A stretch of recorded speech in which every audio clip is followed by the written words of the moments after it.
شروع اللہ کے پاک اور بابرکت نام سے جو بڑا مہربان نہایت رحم کرنے والا ہے۔ سرسوں کے تیل میں نیم کے پتے ڈال کر اسے خوب پکائیں اور جب ٹھنڈا ہو جائے تو کان میں ڈالیں، کان کے درد میں آرام ملے گا۔ کلونجی پانی میں ڈال کر پینے سے معدے کی جلن ختم ہوتی ہے۔ دمے کی بیماری کا مسئلہ ہو تو پیپل کے پھل خشک کر کے پانی کے ساتھ پیس کر اس کو استعمال کیا کرے۔ جو لوگ سست کاہل ہوں، جنہیں ڈھیلے پن کا مسئلہ ہو، وہ ناف میں رات کو تیل لگا کر سویا کریں۔ پھول گوبھی کا سالن کھانے سے مسوڑے مضبوط ہوتے ہیں اور بلغم ختم ہوتی ہے۔ پانی میں شکر ڈال کر شربت بنا کر پینے سے ہچکی رک جاتی ہے۔ سر میں اگر درد کا مسئلہ ہو تو نمک ایک چٹکی زبان پر رکھیں اور 10 منٹ کے بعد پانی کا گلاس اوپر سے پی لیں۔ ادرک کا رس 12 ملی لیٹر شہد اور 12 گرام ادرک کو کچل کر پینے سے کھانسی رک جاتی ہے۔ اگر نکسیر کا مسئلہ ہو تو دونوں ہاتھوں کو اوپر اٹھا کر منہ پر ٹھنڈے پانی کے چھینٹے مارے۔ اگر آنکھوں سے پانی آتا ہو تو موتیا اتر آئے تو جامن کی گٹھلی میں شہد ملا کر پیسٹ بنا کر شام کے وقت اپنی آنکھوں پر لگایا کرے۔ اگر خونی بواسیر کا مسئلہ ہو تو انار کا چھلکا پیس کر دہی میں ملا کر صبح کھایا کرے۔ گرم پانی میں دودھ اور شہد ملا کر پینے سے مدافعتی نظام مضبوط ہو جاتا ہے۔ برس کے داغ دور کرنے کے لیے خالص شہد، پیاز اور نمک ملا کر داغوں پر لگائیں۔ پھٹکڑی پانی میں ملا کر غسل کرنے سے بواسیر کی بیماری ختم ہو جاتی ہے۔ ٹھنڈا پانی پینے سے بڑھاپا جلدی آتا ہے۔ روزانہ صبح کوکونٹ آئل سے کلی کرنے سے دانت صاف رہتے ہیں۔ ابلا ہوا دودھ پینے سے دانتوں پر پلاہٹ نہیں آتی۔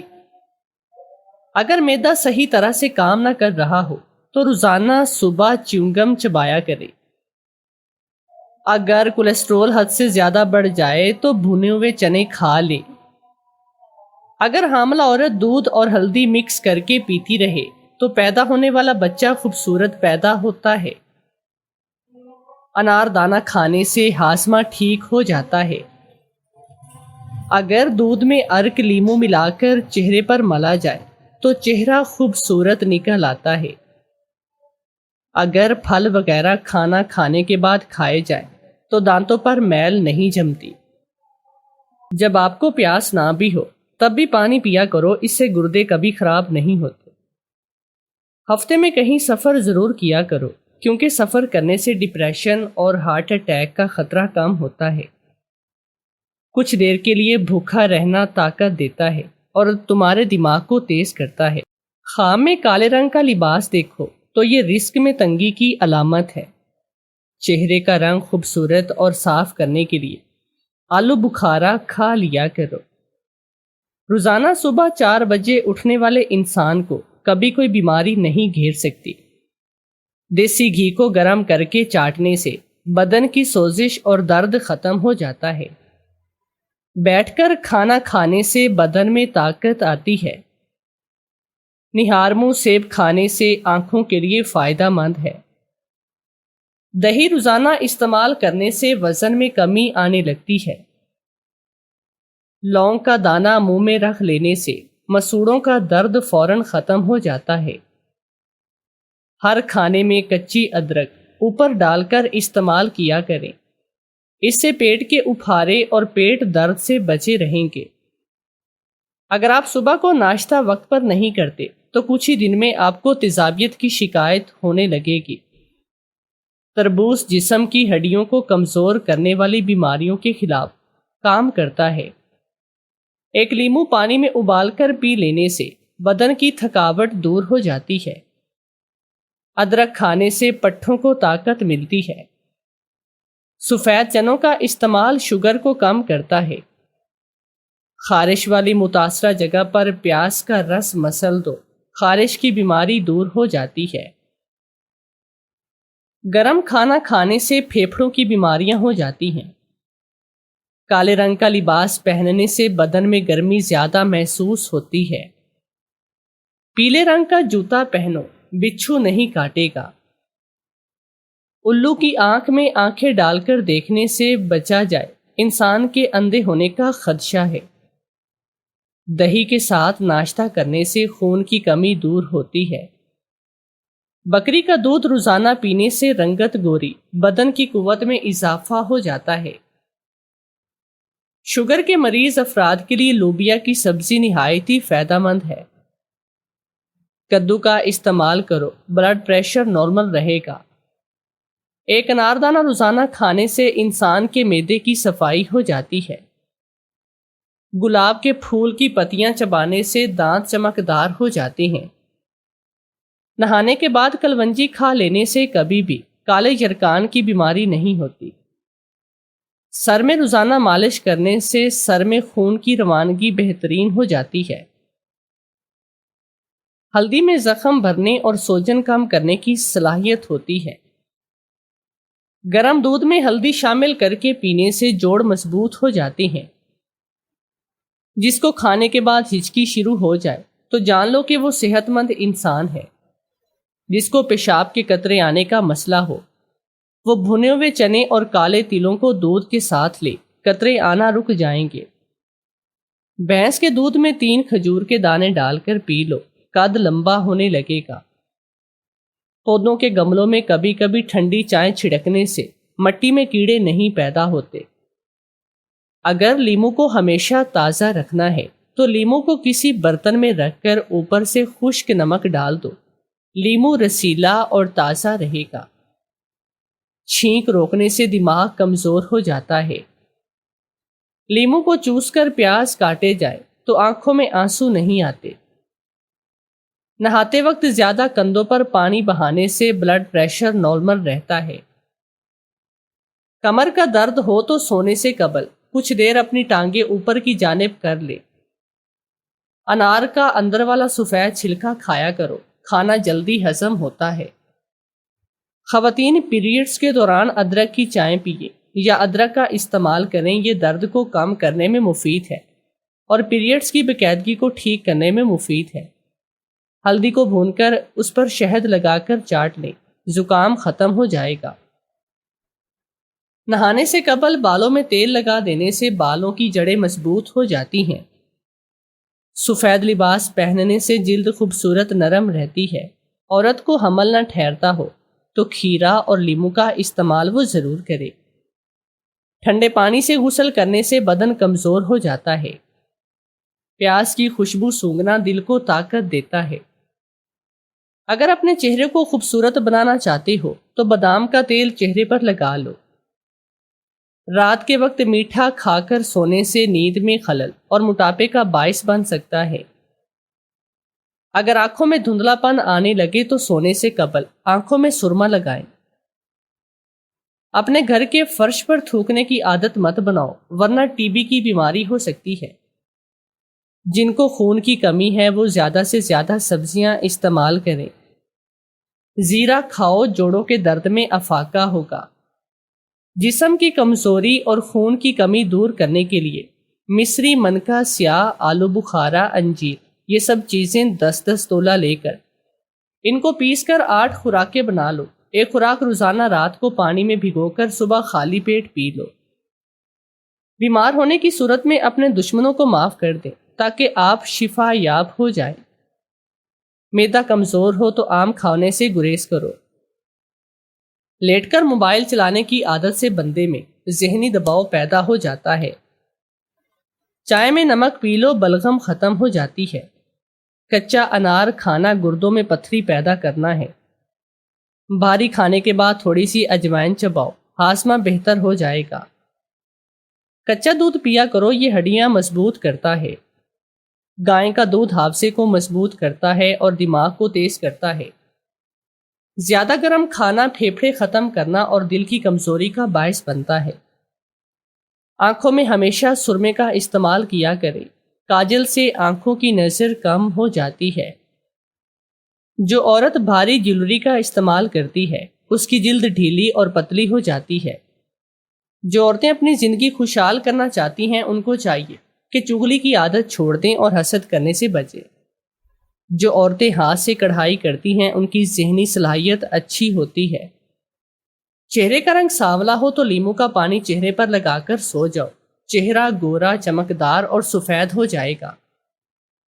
نہاتے وقت پانی میں نمک ڈال کر نہانے سے بغلوں سے پسینے کی بدبو نہیں آتی۔ انڈے کی سفیدی کو سر پر لگانے سے سر کے بال نہیں گرتے۔ پیشاب میں زیادہ پیلا پن آنا شروع ہو جائے تو لیمو پانی کا استعمال کریں۔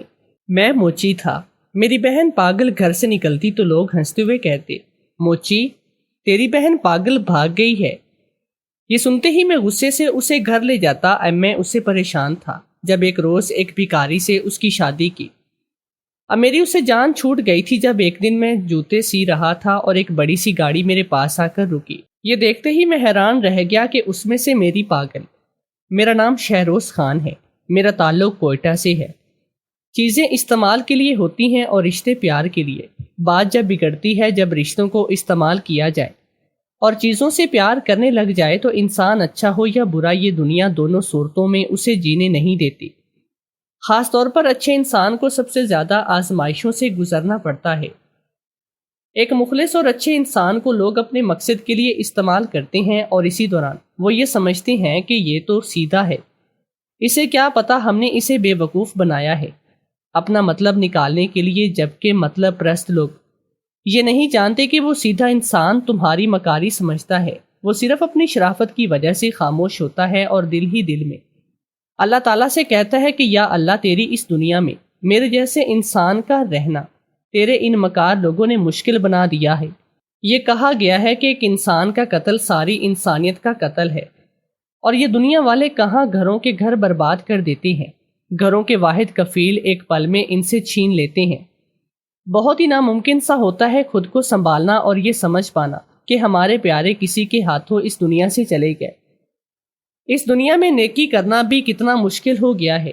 لوگ پاس سے گزرتے رہتے ہیں لیکن اپنے سامنے مرتے ہوئے انسان کو اٹھا کر ہسپتال نہیں پہنچاتے کہ کہیں اس کی وجہ سے وہ خود نہ کسی مشکل میں پھنس جائیں۔ میرا تعلق ایک پٹھان خاندان سے ہے۔ بہت ہی اچھی اور خوشیوں بھری زندگی گزر رہی تھی۔ کبھی سوچا نہیں تھا کہ کچھ ایسا بھی ہو جائے گا کہ یہ خوشیاں پل بھر کی مہمان بن جائیں گی اور ساری زندگی خوشیوں کی راہ تکتے گزر جائے گی۔ کچھ دنوں سے ہمارے علاقے میں کچھ ایسی باتیں گردش کر رہی تھی کہ ان کو سن کر بات کرنے والے کو اسی وقت زمین بوس کر دیا جاتا۔ کوئی سمجھ نہیں پا رہا تھا کہ کچھ لوگ مل کر دو خاندانوں کو آپس میں لڑوانے کی سازش کر رہے ہیں، اور ہم نہ چاہتے ہوئے بھی اس سازش کا حصہ بن گئے جس سے ہمارا کوئی تعلق بھی نہیں۔ ایک دن ہم سب بیٹھے ہنسی مذاق کر رہے تھے۔ میری چھوٹی بہن جس میں میری جان بستی تھی وہ مجھ سے فرمائش کر رہی تھی کہ لالا مجھے بانسری بہت پسند ہے، مجھے کسی دن وہ لا دیں۔ ابھی باتیں ہی کر رہے تھے کہ باہر کسی کے لڑنے جھگڑنے کی آوازیں سنائی دی۔ بابا نے کہا کہ تم لوگ بیٹھو میں دیکھ کر آتا ہوں، لیکن میں بابا کے پیچھے ہی باہر نکل گیا۔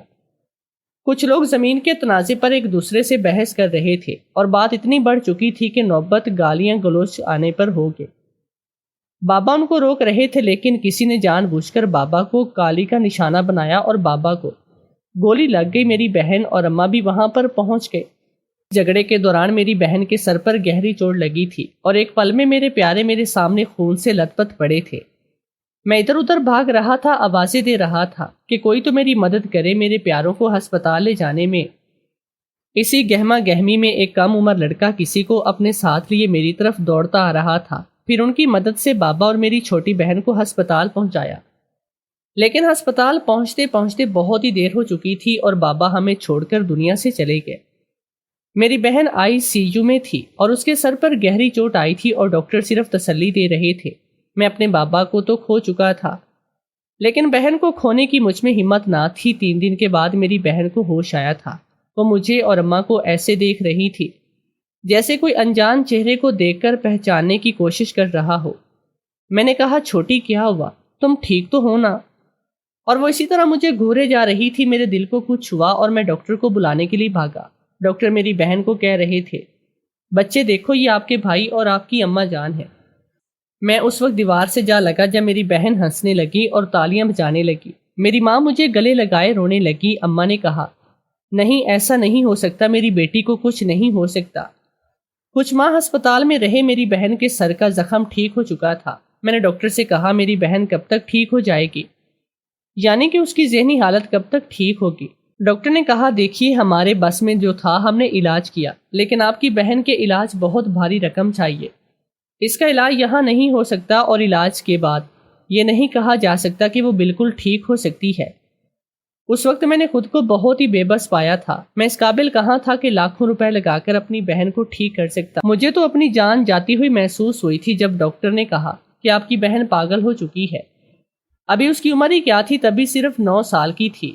میں ابھی کم عمر تھا، روز سوچتا کہ میں کیا کروں جس کے لیے دور جانا پڑے اور 2 وقت کی روزی روٹی بن جائے۔ ہم غریب لوگ تھے، میرے ابا ایک موچی تھے، جس کام کو میں برا سمجھتا تھا ابا کو روکا کرتا تھا، وہی کام میں نے شروع کر دیا تھا۔ شام کو میں گھر جاتا تو بہن گھر پر نہ ہوتی، اماں کہتی کہ اس پاگل کا کہاں قصور، وہ کہاں کسی کی سنتی ہے۔ مجھے بہت غصہ آتا ہے جب کوئی میری بہن کو پاگل کہے، میں انہی قدموں واپس اپنی بہن کو ڈھونڈنے نکل جاتا۔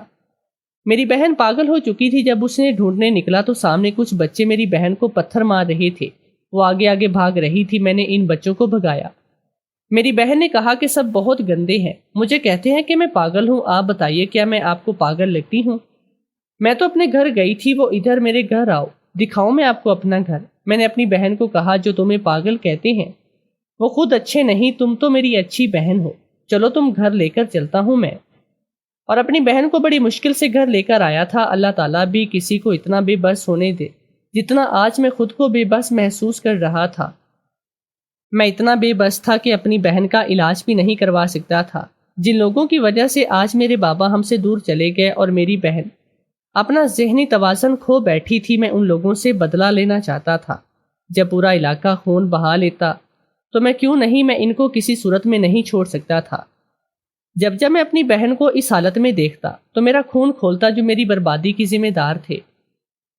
جرگہ بٹھایا گیا اور طاقتور جیت گئے۔ انہوں نے کہا جو بھی ہوا وہ جھگڑے میں انجانے میں ہوا تھا، ہمارا ایسا کوئی ارادہ نہیں تھا، اس لیے ہم اس کو کچھ پیسے دے سکتے ہیں۔ میں نے کہا کہ مجھے انصاف چاہیے، بھیک نہیں۔ ہمیشہ سے ایسا ہی ہوتا آیا ہے کہ طاقتور جیت جاتے ہیں اور کمزور کا کوئی ساتھ نہیں دیتا۔ بابا کو گئے کتنے سال گزر چکے تھے اور مجھے انصاف نہیں مل سکا۔ میرے باپ کے قاتل میرے سامنے دن دناتے پھر رہے تھے اور میں کچھ نہیں کر سکتا تھا۔ بابا کے جاتے ہی تایا نے اپنا آپ دکھانا شروع کر دیا۔ آج سے کافی سال پہلے جب بابا نے شادی کی تھی تو تایا نے ابا سے زمین چھین لی، اور اب ابا کے اس دنیا سے جاتے ہی تایا ہمارے ہی دشمن بن گئے اور بابا کے قاتلوں کے ساتھ مل گئے۔ کچھ دنوں سے پھپھو گھر آئی ہوئی تھی، ان کا لہجہ پہلے کی نسبت بہت ہی مختلف تھا۔ پھپھو کہنے لگی کہ گھر کا گزر بسر کیسے ہوتا ہے؟ اماں نے کہا کہ اللہ تعالیٰ کا شکر ہے، اللہ نے کبھی بھوکے نہیں سونے دیا۔ شام کو میں گھر آیا تو پھپھو نے کہا یہی کام ملا تھا تمہیں کرنے کے لیے، میرے بھائی زندہ ہوتے تو تمہیں کبھی ایسا کام نہ کرنے دیتے۔ میں نے کہا پھپھو بہت سے لوگ ہیں جو اپنا پیٹ پالنے کے لیے یہ کام کرتے ہیں، میں نے کر لیا تو اس میں کیا برائی ہے؟ کسی کے آگے ہاتھ تو نہیں پھیلانا پڑتے، ورنہ یہاں تو یہ حال ہے کہ اپنے ہی ہمارے منہ سے نوالا چھین لیتے ہیں۔ پھپھو نے کہا تم اور تمہاری ماں اس طرح گزارا کر سکتے ہو، لیکن کل کو جب میری بیٹی اس گھر میں بیاہ کر آئے گی وہ یہاں پر کیسے رہے گی؟ میں نے تو بہت ہی نازوں سے پالا ہے اپنی بیٹی کو، اور تمہارا تو یہ حال ہے کہ 2 وقت کی روٹی مشکل سے پوری کرتے ہو، پھر باقی ضرورتیں کیسے پوری کرو گے؟ پھر یہ تمہاری پاگل بہن، اس کا علاج کروانے کے لیے تو پیسے نہیں ہیں تمہارے پاس۔ پھپھو کی باتیں سن کر میں خود کو زمین میں گڑتے ہوئے محسوس کر رہا تھا۔ بابا نے میرے بچپن میں ہی میرا رشتہ پھپھو کے گھر طے کر دیا تھا، تب پھپھو کو کوئی اعتراض نہیں تھا، لیکن بابا کے جاتے ہی ان کی نظریں بھی بدل گئی۔ پھپھو نے کہا جب تک بھائی زندہ تھے تب بات اور تھی، لیکن اب مجھے یہ رشتہ آگے بڑھتا نظر نہیں آتا۔ اماں نے کہا آپ ایسا سوچ بھی کیسے سکتی ہیں؟ آپ کی بیٹی میرے شہروز کی بچپن کی منگیتر ہے۔ پھپھو نے کہا کوئی بھی ماں اپنی اولاد کو اپنے ہاتھوں سے کنویں میں دھکا نہیں دے سکتی۔ کل کو میں جب اپنی بیٹی کو ایک ایک چیز کے لیے ترستے دیکھوں گی تو میں یہ کیسے برداشت کروں گی؟ اس لیے بہتر یہی ہے کہ رشتہ ابھی ختم کر دیا جائے۔ اماں نے کہا ہم پٹھان لوگ اپنی زبان سے پھرتے نہیں، لگتا ہے آپ یہ بات بھول چکی ہیں۔ اور رہی بات آپ کی بیٹی کی سہولتوں کی، تو جس نے گھر بسانا ہو وہ جھونپڑی میں بھی گزارا کرتی ہے، اور جنہوں نے گھر بسانا نہ ہو وہ محلوں کو بھی ٹھوکر دے کر مار جاتی ہیں۔ میں نے اماں سے کہا جانے دے، میں اس زبردستی کے رشتے کو اپنے گلے نہیں ڈالوں گا، پل پل رونے سے بہتر ہے انسان ایک ہی دفعہ رو لے۔ جب میرے بابا کا بدلہ لینے میں کسی نے میرے اپنے نے ساتھ نہیں دیا، الٹا انہوں نے دشمن سے سمجھوتا کر لیا، پھر پھپھو بھی اپنا شوق پورا کر لے، اور پھپھو یہ کہہ کر ہمارے گھر سے چلی گئی کہ تم لوگوں کو جو مل رہا ہے تم اسی قابل تھے، تم لوگوں سے رشتہ تب تک تھا جب بھائی زندہ تھے، آج سے یہ رشتہ بھی ختم۔ کیا دنیا ہے نا، جن کو صرف آسائشیں چاہیے، اپنوں کا دکھ اپنوں کی کوئی پرواہ نہیں۔ اس خود غرض دنیا میں اپنا کوئی نہیں رہا۔ پھپھو نے رشتہ ختم کر دیا، مجھے اس بات کا کوئی افسوس نہیں تھا کیونکہ وہ رشتہ بچپن میں طے ہوا تھا اور جب سے جوان ہوا تھا صرف کمانے پر لگا رہا۔ سچ کہتے ہیں بابا، ایک صاحبان جس کے ہوتے ہوئے دنیا کی سنگینیوں کا پتہ نہیں چلتا، ماں باپ کی اہمیت کا اندازہ ان کے جانے کے بعد کیوں ہوتا ہے۔ یہ گھر جہاں پر کبھی میری بہن کے ہنسنے اور کھیلنے کی آوازیں آتی تھی، آج اس گھر میں رہنے کو دل بھی نہیں چاہتا۔ کیا یہی مقصد تھا میرا اس دنیا میں آنے کا؟ کیا یہی سب دیکھنے کے لیے میں زندہ ہوں؟ سارا دن ٹکے ٹکے کے لوگوں کی باتیں سنتا، ان کی جوتیاں صاف کرتا اور گھر آتے ہی اپنی ماں کو پریشان اور اداس دیکھتا۔ سب کچھ بکھر کر رہ گیا تھا۔ میری بہن جو اس گھر کی رونق تھی، وہ اب جوان ہو چکی تھی، وہ اپنے پاگل پن میں گھر سے نکل جاتی۔ اماں بیچاری اس کے پیچھے نہیں جا سکتی تھی، پردہ کرتی تھی۔ لوگ کہتے اپنی پاگل بہن کو گھر میں باندھ کر رکھو، کسی دن کسی گاڑی کے نیچے آ گئی تو کیا کرو گے؟ ان کی باتیں میرے دل کو چیر ڈالتی۔ میں کیسے اپنے ہاتھوں سے اپنی بہن کو زنجیروں میں باندھ سکتا ہوں؟ شام کو گھر آ کر اپنی بہن کو پاس بٹھاتا، اسے باتیں کرتا اور وہ مجھے انجان سمجھ کر کہتی، آپ کون ہیں؟ میں کہتا کہ تمہارا بھائی، جسے تم لالا کہتی تھی۔ وہ کچھ دیر خاموش رہتی، پھر ہاتھ پر ہاتھ مار کر ہنسنے لگتی۔ اس کی یہ حالت دیکھ کر میری آنکھیں نم ہو جاتی۔ جانے کس گناہ کی سزا تھی جو ختم ہونے کا نام نہیں لے رہی تھی۔ بہن کی حالت دیکھ کر اماں بھی اس دکھ کی وجہ سے بیمار رہنے لگی۔ میں اپنی اماں کو بہت سمجھاتا کہ آپ ایک ہی تو ہیں جن کا اللہ کے بعد سہارا ہے۔ اگر آپ بھی ایسے بیمار رہیں گی تو چھوٹی کو کون سنبھالے گا؟ جب اس کی طبیعت بگڑتی ہے تو وہ کسی کے قابو میں نہیں آتی۔ اماں نے میرے سر پر ہاتھ پھیرا اور کہا، شاید اس کی قسمت میں یہی سب لکھا تھا، لیکن تم اپنے بارے میں سوچو۔ میں تمہیں تب شہر کام کرنے جانے دیتی ہوں، آج نہ تم اس حال میں ہوتے اور نہ ہی تمہاری پھپھو رشتہ ختم کرتی۔ میں جانتی ہوں کہ تم زبان سے کچھ نہیں کہتے، لیکن اندر ہی اندر تم دکھ کا ایک بوجھ اٹھائے پھرتے ہو۔ میں نے کہا، اماں کیوں خود کو الزام دیتی ہیں؟ میں شہر کیسے جا سکتا تھا؟ آپ کو اور چھوٹی کو کس کے سہارے چھوڑ کر جاتا؟ اتنے سال گزر چکے تھے، اب تو میری بہن بھی جوان ہو چکی تھی اور میں اپنی ماں کو تسلیاں دیتا کہ آپ پریشان نہ ہو، اللہ نے چاہا تو ایک دن سب کچھ ٹھیک ہو جائے گا۔ میں بہت ہی تھکنے لگا تھا، دکھوں کا بوجھ مجھ سے اٹھایا نہیں جا رہا تھا، چونکہ میں موچی تھا۔ میری پاگل بہن گھر سے نکلتی تو لوگ ملتے ہوئے مجھے کہتے کہ موچی تیری بہن پاگل بھاگ گئی۔ یہ سنتے ہی میں غصے سے اسے گھر لے جاتا۔ اب میں اس پریشان تھا۔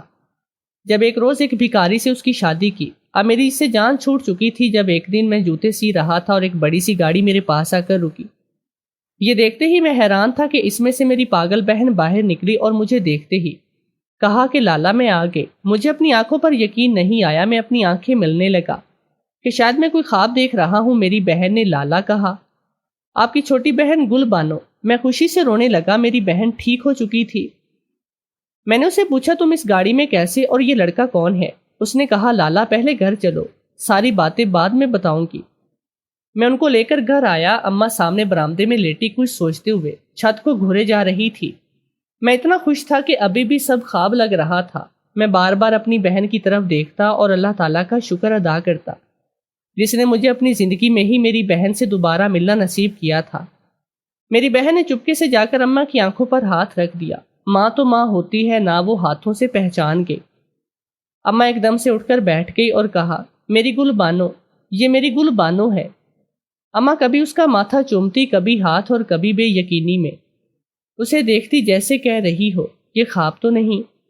اتنے سالوں کے بعد میری پاگل بہن ٹھیک ہو کر ہمارے سامنے تھی۔ میں اور اماں گل بانو کو دیکھ کر اتنا خوش تھے کہ جو لڑکا اسے لے کر آیا تھا اسے بات کرنا یاد نہیں تھا، شاید اس کے لیے اتنے سالوں سے کوئی خوشی نہ ملی تھی۔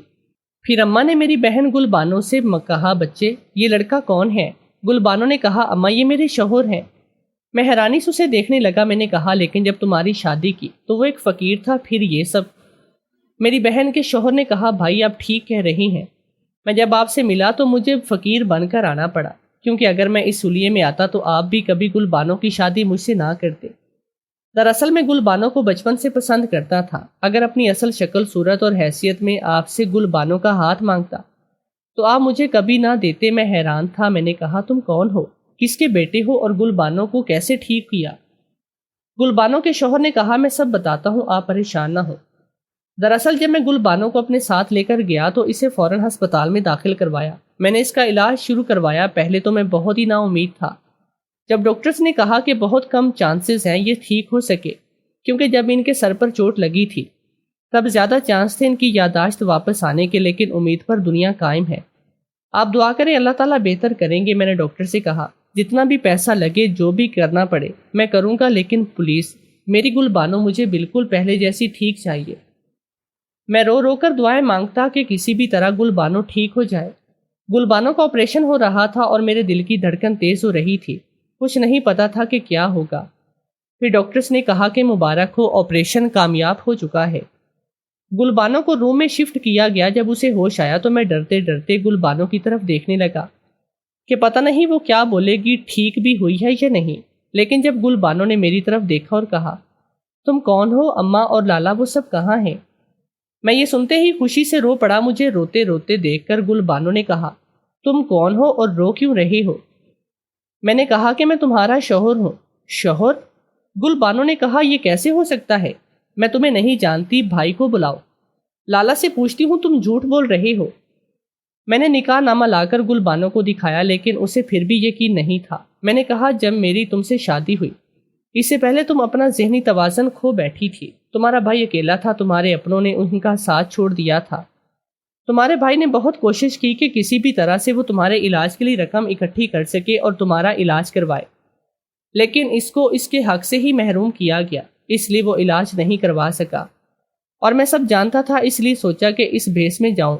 تمہارا بھائی مجھے انکار نہیں کرے گا، کیونکہ جن لوگوں نے تمہارے باپ کو مارا تھا ان میں میرے خاندان والوں کا بھی دھوکے سے پھنسایا گیا تھا۔ صرف میری ماں کی وجہ سے تمہارے تایا میری ماں کے دشمن بنے تھے، کیونکہ انہوں نے اپنی مرضی سے شادی کر لی تھی۔ اگر سب تمہارے بھائی کو بتا دیتا تو وہ کبھی نہ مانتا، کبھی ہماری شادی نہ کرتا۔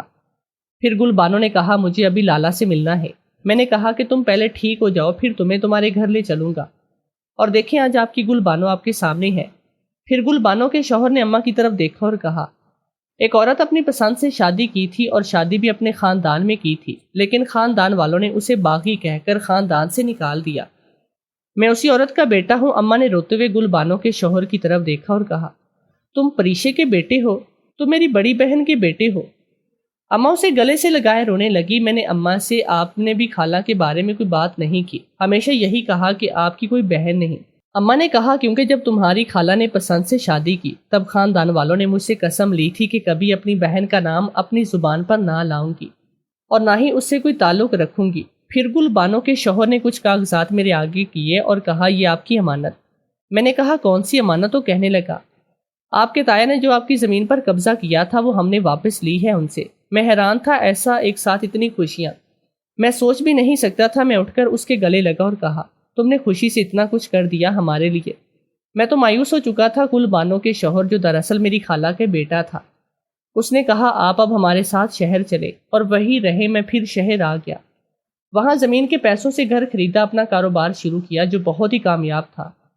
کبھی سوچا بھی نہیں تھا کہ میرے دن بھی بدلیں گے، اور اللہ تعالیٰ نے کیسے نوازا مجھے۔ میں ہر سانس پر اس کا شکر ادا کرتا ہوں۔ میری شادی خالہ کی بیٹی سے ہوگی جو اپنے بھائی کی طرح بہت اچھی اور سلجھی ہوئی تھی۔